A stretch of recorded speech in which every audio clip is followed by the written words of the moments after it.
Hello, I'm Kevin Fernando, a GP partner at North Berwick Health Centre near Edinburgh and Education Director of GPnotebook Education.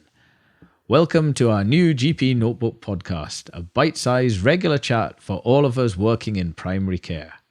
Podcast will cover clinical tips and hacks as well as hot topics to help make our lives a wee bit easier, but ultimately to help improve the lives of our patients in primary care. Today we'll be covering key take-home messages from the recently updated NICE hypertension guideline, as well as some tips and hacks on diagnosing and managing hypertension, particularly the importance of lifestyle modification.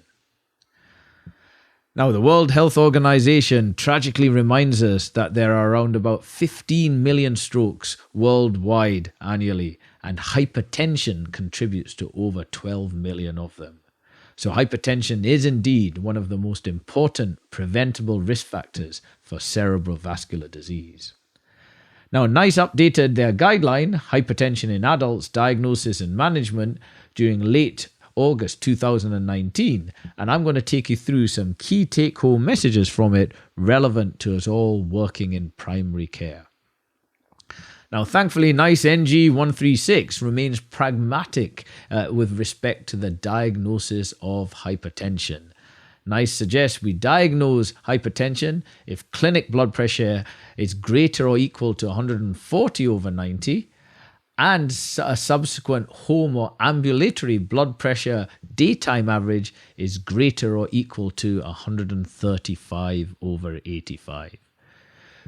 Incredibly, our colleagues in America have guidance from the American Cardiology College and American Heart Association College, which now define a systolic blood pressure of 120/129 as elevated, and stage 1 hypertension with a systolic blood pressure of 130/139. In my opinion, this is over-medicalization, but that is what our colleagues do follow across the pond.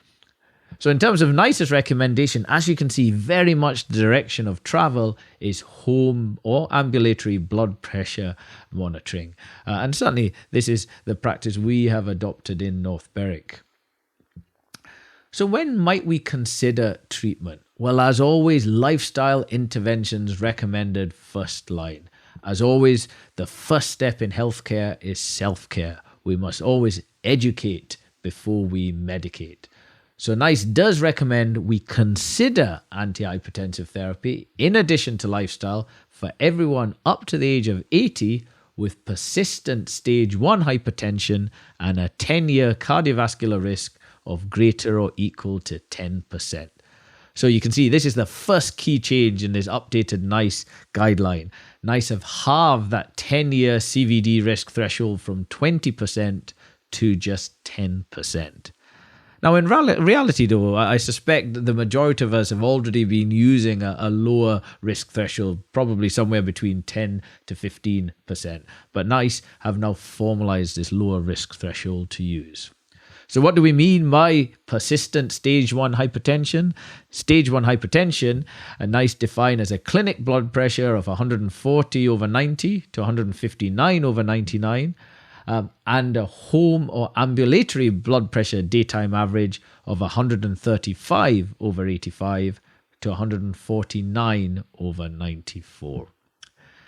Now, of course, we do need to individualize this recommendation, as the suggestion here then is that a patient with a systolic blood pressure of 138 and a 10-year risk of over 20% will not be recommended for treatment, whereas a person with a systolic blood pressure of 142 and a 10-year risk of 10% will be. Of course, this doesn't make sense, as that person with the systolic blood pressure of 138 is likely to gain more benefit from blood pressure lowering. So as always, we should consider guidelines as handrails rather than train tracks.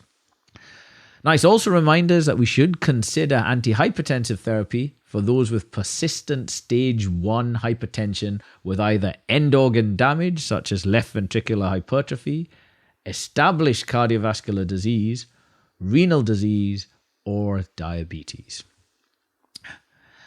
NICE also recommend that we directly offer antihypertensive therapy in addition to lifestyle to people at any age with persistent stage 2 hypertension. So how do we define stage 2 hypertension? Well, a subtle change here. NICE suggests we define stage 2 hypertension as a clinic blood pressure of greater than or equal to 160 over 100, but less than 180 over 120. So they've slightly relaxed that upper target from 180 over 110 to 180 over 120. And this is equivalent to a home or ambulatory blood pressure daytime average of greater or equal to 150 over 95. So a really useful value to be familiar with, 150 over 95, when interpreting those home blood pressure measurements.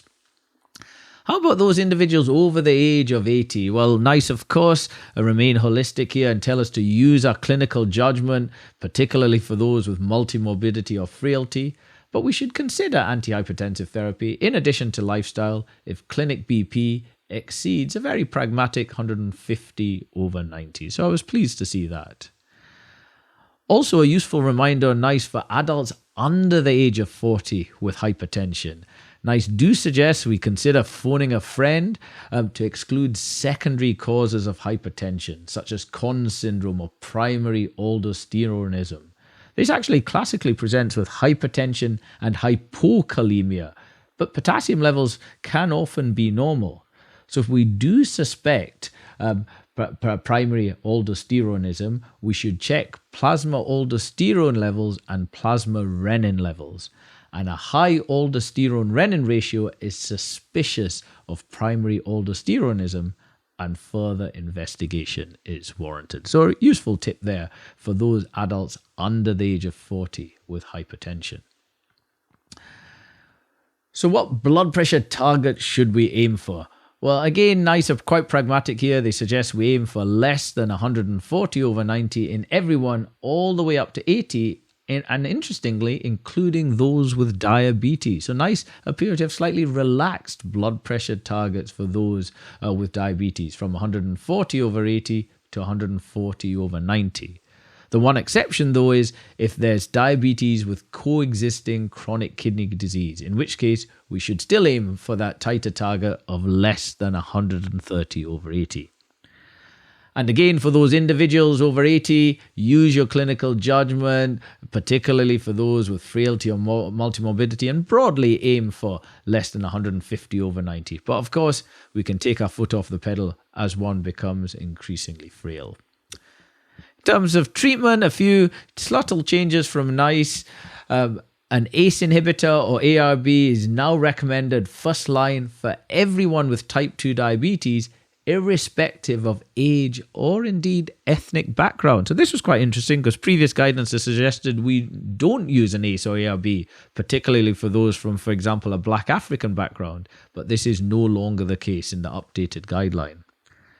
Secondly, and we're probably a wee bit behind the curve here in Scotland, or certainly I am, if starting or changing diuretic therapy, NICE recommend using a thiazide-like diuretic, for example, indapamide, in preference to a more conventional thiazide diuretic, such as bendroflumethiazide. So that's been a practice-changing point for me. I've tended up till recently to still be using bendroflumethiazide.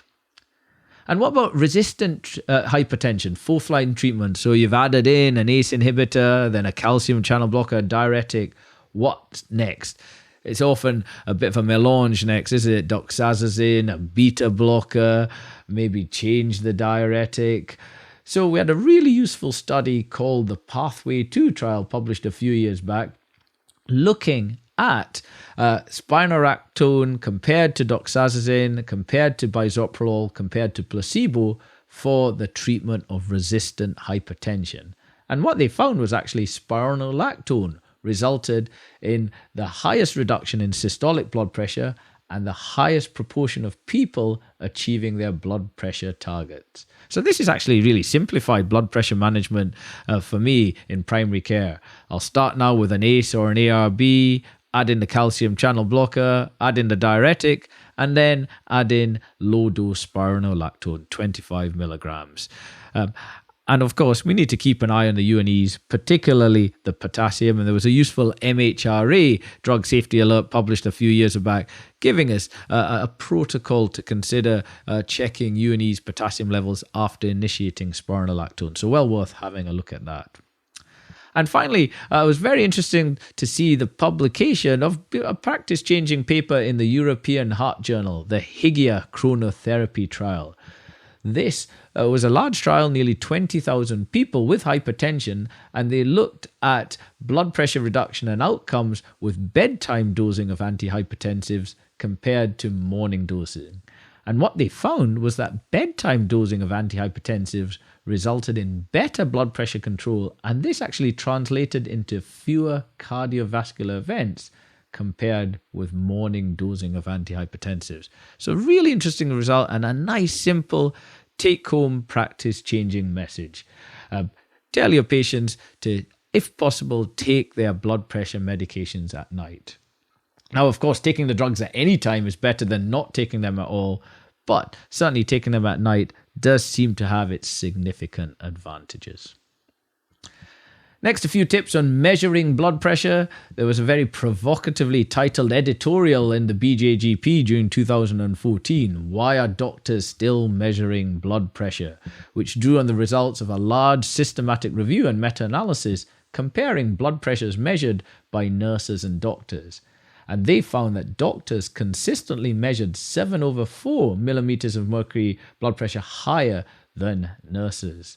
Very interesting result, and of course has implications on overdiagnosis and workload in primary care. Of course, this does not negate the importance of blood pressure measurement by doctors in someone who is unwell or someone perhaps with symptoms of dizziness or fatigue, but nevertheless, food for thought. NICE also make a recommendation about measuring blood pressure. They suggest we measure erect and supine blood pressures in people with hypertension and everyone with type 2 diabetes because of the possibility of autonomic neuropathy.